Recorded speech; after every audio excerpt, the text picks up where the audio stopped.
My dear students, in this video session let us continue the previous video session. In the previous video session we have solved the one problem on two problems on beams, and we have discussed how to develop the global stiffness matrix by determining the stiffness matrices for individual elements by using that formula for the beam element of the order 4x4, and also we have discussed how to develop the load vector for UDL, point load, and externally applied moment. Now we'll move on to the next problem. This is the VTU question paper problem which was asked in December 17, 18 for 10 marks. Okay, now this problem is subjected, this is a cantilever subjected to UDL and also the point load at its free end. It is asked you to determine the maximum deflection of the cantilever beam with uniform cross section as shown in figure by assuming the beam as a single element. Young's modulus is given. The entire beam is made up of same material, 7 into 10 raised to 9 Newton per meter square is the Young's modulus, and the entire beam is having uniform cross section. Moment of inertia is 4 into 10 raised to minus 4 meter raised to 4, and it is given that assume the beam as a single element. If you discretize this particular beam structure, minimum number of elements required will be only one only, because there is no discontinuity in material or geometry in between the beam structure, so that we can consider the entire beam structure as a single element. If in the problem, if it is specifically asked to consider the beam as a two elements, then you just consider the beam into two equal parts and consider the two elements of a finite element model. Okay, now single element I will consider here having two nodes 1 and 2, and the length of the element will be equal to the length of the beam given. 4 meter will be the length of the element. Okay, now for the element, for a single element, now we will find the stiffness matrix for the beam element by using the formula that we have discussed in the previous video, that EI by LE cube, and inside 16 terms this formula.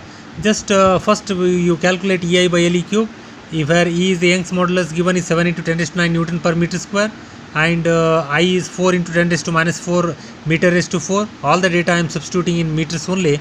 Okay, maintain the same data. You should not substitute one in meters and one in mm. It will affect the solution and you will get the wrong solution. All the data I am substituting in meters, and next length of the element is 4 meter. I will substitute 4 cube. If you calculate the ratio of this EI by LE cube, you will get 43,750. Okay, now let us move on to the inside terms. I will take 43,750 outside, since only single element we have, and just I will put wherever LE is there, I will put the value of LE. Length of the element LE is 4 meter. This is 12, and 6 times LE, you will get 6 4s are 24, minus 12, again 6 4s are 24, next 6 4s are 24, next 4 LE square. 4 LE square means 4 into LE is 4 square, 4 4s are 16, 16 4s are 64, 64 minus 6 LE minus 24, 2 LE square, that is 2 LE square is 2 into 4 square, 4 4s are 16, 16 2s are 32. Like that, you just substitute the value of LE and get these 16 terms values.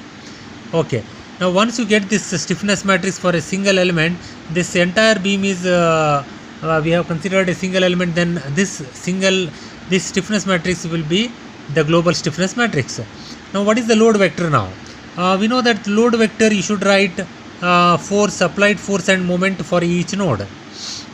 Now since the first element, this is the entire beam, is subjected to UDL, this element is subjected to UDL, then the formula is minus PLE by 2 minus PL square by 12 minus PLE by 2 and plus PLE square by 12 for the downward UDL. Okay, UDL given is the 10 kilonewton per meter.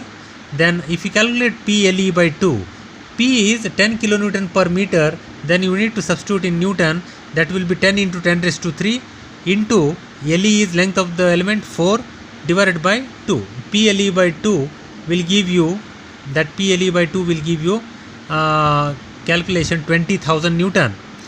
Okay, PLE square by 12, P is 10 into 10 raised to 3 Newton per meter into LE square 4 square divided by 12. You will get PLE square by 12 by calculating the ratio. 13,333.33 Newton meter. Okay, PLE by 2 you have calculated, minus this one 20,000, PLE square by 12, 13,333. Okay, now this is the force and moment at node 1 for subjected to UDL, and this is the force and the moment at node 2. Okay, and along with UDL at node 2 there is a point load in the downward direction. Okay, that is applied force. This is not the applied moment. Applied force is the 100 kilonewton in the downward direction. Then you should, this is what force, this is the applied force term value at node 2. This is the applied moment. Okay, now due to UDL we have the formula already we wrote, and since at this node 2 there is a point load of 100 kilonewton in the downward direction, then we should add this minus 100 into 10 raised to 3 Newton. Minus 100 into 10 raised to 3 Newton has to be added to this third term because it is the applied force. Okay, now next we will move on to this one, the next page. Here you can observe I wrote the force vector, load vector, global load vector, that is I wrote minus 20,000 minus PLE by 2 minus 13,333.33 minus PLE square by 12. And here you can observe this is minus PLE by 2 minus 100 into 10 raised to 3, that is minus PLE by 2 we got 20,000, that is minus 20,000, and minus 100 into 10 raised to 3 is the point load. We have added minus 20,000 minus 1 lakh. 100 into 10 raised to 3 is 1 lakh. Minus 1 lakh minus 20,000 will give you minus 1 lakh 20,000. That I wrote. Next last term is plus PLE square by 12, that is plus 13,333.33. Okay, now come to write the global equilibrium equation. We know that global stiffness matrix is this one, element stiffness matrix. You just write it, and the global nodal vector will be U1, U2, U3, U4. U1 is the deflection at node 1, U2 is the rotation at node 1, U3 deflection at node 2, U4 rotation at node 2. Next these are the values of the global load vector. I wrote here. This is the combination of this one UDL as the point load.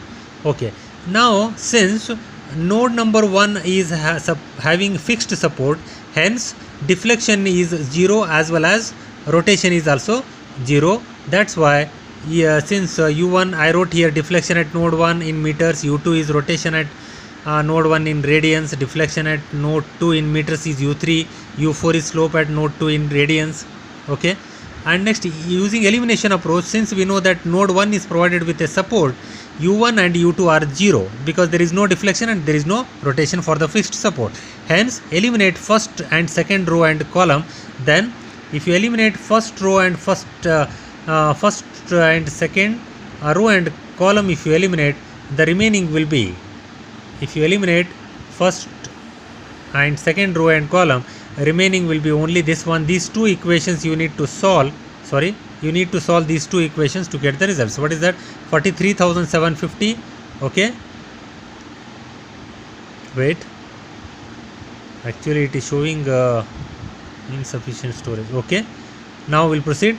Okay, here you can observe here using elimination approach, U1 and U2 are 0 because there is no deflection and rotation. Hence we are eliminating first row, second row and first column and second column. Remaining two equations you need to solve. What are those two equations? 43,750 outside, 12 minus 24 minus 24 64, you write U3 U4 is equal to these two terms. By solving these two equations we will get U3 and U4. We will get U3 and U4.